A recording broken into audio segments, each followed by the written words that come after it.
Have we ever had a president coming into office claiming unity and then destroying thousands of jobs as one of his first acts? Come on now, Joe Biden. What are you doing?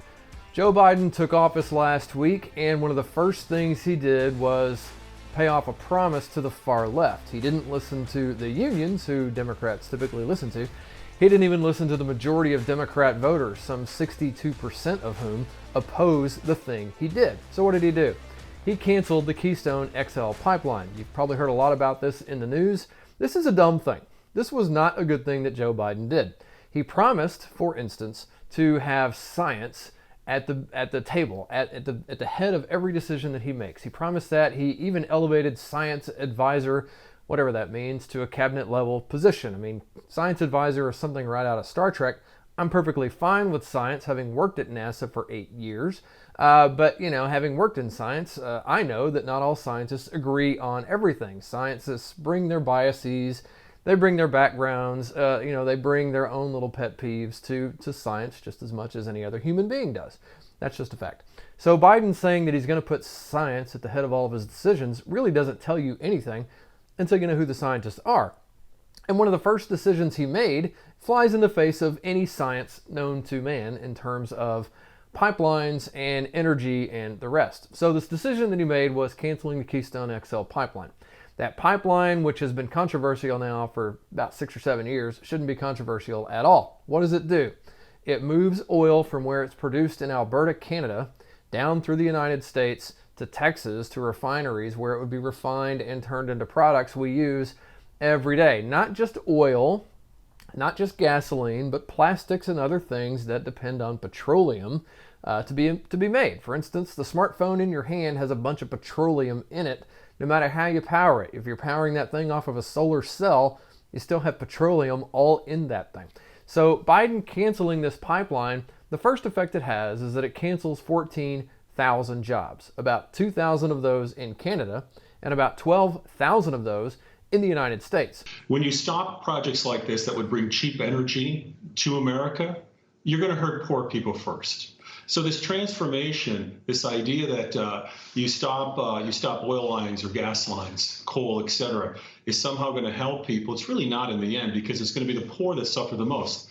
The other issue, Neil, is in an attempt to save the environment, what you're going to do is you're going to push these projects overseas, where they don't have the protections that America has.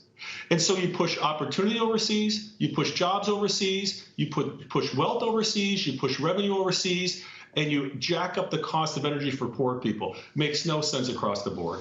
Now, have we ever had a president come into office and pledge as one of the first things he does, kill jobs? I don't think we have. I'm pretty sure we haven't. Presidents in the past actually wanted to create jobs. Biden's the first one who's coming in saying he wants to kill them. And then he succeeded. Now, this choice does not actually help science in any way, or it's not backed by science in any way, because, okay, while fossil fuels do contribute to pollution, the fact is moving fossil fuels around by pipelines actually reduces pollution. And the fact is we're not going to be getting off fossil fuels anytime soon, no matter how much folks want to.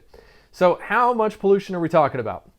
Well, just do a couple of quick little calculations here. The Keystone XL pipeline was supposed to move about 800,000 barrels of oil per day from Canada to Texas to be refined. That's a lot of oil. The United States at its peak only produced about 12 million barrels of oil per day. So 800,000 is a lot. Now, 800,000 barrels of oil per day, how many trucks is that? Or how are you going to move that if you're not going to be moving it through a pipeline? Well, I did the math on that. A tanker truck holds about 190 barrels of crude oil.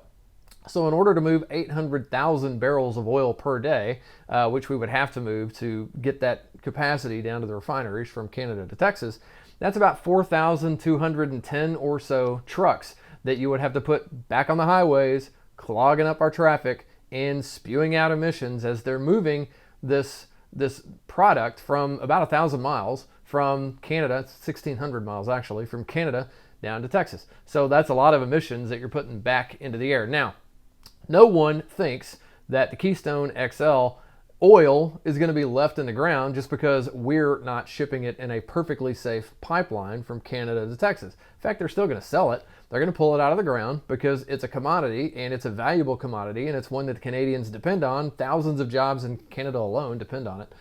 So they're going to sell it. They're going to sell it to China. They're going to sell it to India. They're going to sell it to other places that don't refine oil as cleanly as Texas and U.S. refineries do, over to economies that are churning out emissions at greater rates than the United States is, because the U.S. has actually gotten better about emissions over the past few years thanks to the switch to natural gas. So this is a terrible decision. Joe Biden, I don't know if he thinks he's fooling anyone. I don't know if he thinks he's helping anyone. He's not helping the environment. He's not helping American jobs. He's not helping foreign policy because he made Canada mad. And he's not helping anything. So this is one of the first things he did. This is going to be the first of many engagements we're going to have in here. And I thought with the state of the nation today, is no time to waste, get to work immediately. As we've indicated earlier, we're going to be signing a number of executive orders over the next several days to week. And I'm going to start today. The compounding crisis of COVID-19, along with the economic crisis following that, and climate crisis, and racial equity issues. And, some of the executive actions I'm going to be signing today are going to help change the course of the COVID crisis, and we're going to combat climate change in a way that we haven't done so far, and advance racial equity and support other underserved communities. We're going to rebuild our economy as well. And these are just all starting points. We're going to, in the process of rebuilding the economy, do what I said throughout the campaign and while running, rebuild the backbone of the country, middle class. And so there's going to be a lot of focus on that. And I think some of the things we're going to be doing are bold and vital.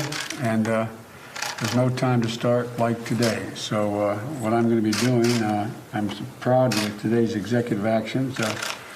I'm going to start by keeping the promises I made to the American people. During his first 24 hours as president, Joe Biden did something remarkable and unprecedented. Usually presidents want to come in and create jobs.